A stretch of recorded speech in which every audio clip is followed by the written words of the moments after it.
Someone told you there were monsters out there. Maybe it was when you were little. Maybe it was just last year. Maybe it was a person, a place, a feeling.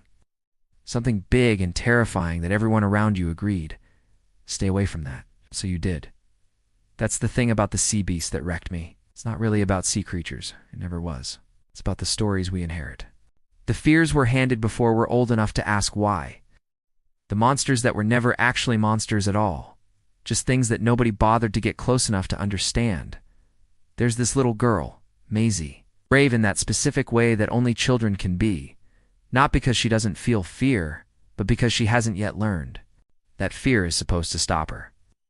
She sneaks onto a ship full of hardened monster hunters, sails into the most dangerous waters in the world, and becomes the only person willing to look a sea beast in the eye without already deciding what she sees.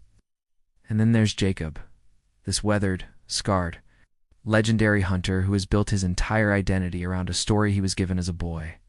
He's not a villain. That's the painful part. He's just a man who was taught something false for so long that it became the foundation of everything he believed about himself. We all know someone like that. We've all been someone like that. The moment in this film that completely broke me, and I'm not going to pretend it didn't, is when the beast that everyone has been hunting, this enormous ancient creature they call Red, just doesn't attack. She could. She's massive. She's terrifying. She has every reason to. But she doesn't. And Jacob stands there. Everything he knew starts to crack. That scene isn't about a sea beast. That scene is about the moment you realize the monster your town warned you about was just a neighbor they never tried to know. There's grief in that moment. Real grief. Because when the story you built your whole life around turns out to be wrong, what do you do with all the years you spent living inside it? The sea beast asks that question and doesn't give you an easy answer. It just gives you Maisie, standing there, arms out, fearless, showing you that truth sometimes looks like a little girl refusing to let a good story get in the way of what's actually real.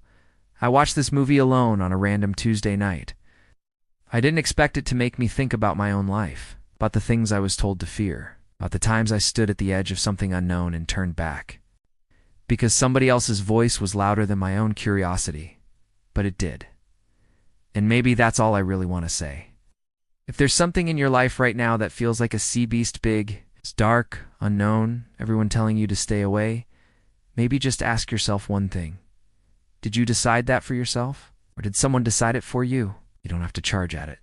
You don't have to be fearless. You just have to be a little more like Maisie, a little more willing to look before you run. That's it. That's the whole thing. Go watch it.